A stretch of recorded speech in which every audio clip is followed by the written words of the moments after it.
Hey guys, it's Kyle Thompson here with eXp Realty, bringing you the first market update for August. And as always, we're going to start off with all property types. Let's dive right in.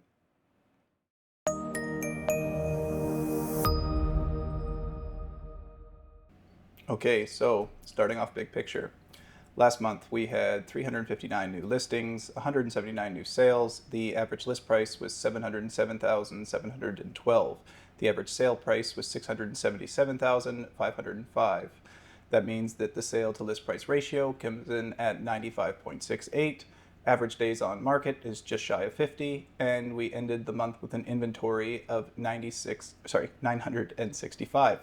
So let's jump over and take a look what that does for the market conditions. As always, I like to use both the monthly supply of inventory method as well as the sale to new list ratio, as I find using both measures gives a more complete picture of what's going on in the market. With that said, using the monthly supply of inventory method, we came in at 6.23 months, which puts us into buyer's market. And if we use the sale to new list ratio, we came in at 50%, which puts us right in the middle of a neutral market. Now let's take a look at the active inventory last month. New listings fell from 417 down to 359 month over month. New sales also fell from 205 down to 179, and expireds fell from 65 down to 49. However, the benchmark price for a home or for a property in Kamloops fell $8,000 from $603,400 down to $595,400. Now let's take a look at the end of month inventory. As I mentioned, we ended the month with an inventory of 965 units, which is the highest this time of year going back to 2017. And currently we're sitting about 18% above the trailing 10-year average of 819 units. If we take a look at new listings instead, we see that so far year to date, there's been 2,528 new listings, which is about 10.8% above the trailing 10-year average of 2,282. And this is the highest amount of new listings year to date over the last decade. Now let's take a look at units sold. So far, year to date, there's been 1,136 units sold, which is the second lowest in the past decade, and we're currently trending 2 sales above where we were this time in 2024, and currently we're sitting about 18% below the trailing 10-year average of 1,386. Now let's take a look at the sales dashboard, starting off with the average sale price.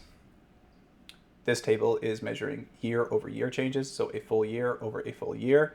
And when looked at that way, in aggregate, prices are up about 0.5%. The property types that are struggling the most are manufactured homes in parks and full duplexes, which are down 6% and 17% respectively, whereas the property types doing the best are single-family dwellings on acreages and manufactured homes on their own land. Now let's take a look at the sale to list price ratio. So all this is a measurement of how much properties are selling below the list price on average. So it's a good proxy for how much negotiating room you have when you are the buyer. With that said, last month the sale price to list ratio fell about 1.1%, meaning that there is more negotiating room on average when you are the buyer. Now let's take a look at sales by property type. This table is full year over full year again. And when looked at in aggregate, sales are up about 2.37%, with the main property types being down, being single-family dwellings and single-family dwellings on acreages, as it seems that people are prioritizing affordability. Now let's take a look at the days on market, starting off with the 10-year. So far, year to date, it's taken an average of 51 days for properties to sell, which is about 6.7% above the trailing 10-year average of 48.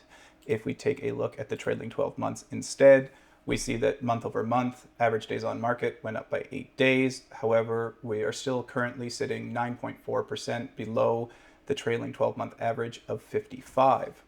Finally, let's take a look at days on market by property type. All of the major property types are taking longer to sell, with the exception of full duplexes, which are down about 10%, but once again, low sales volume.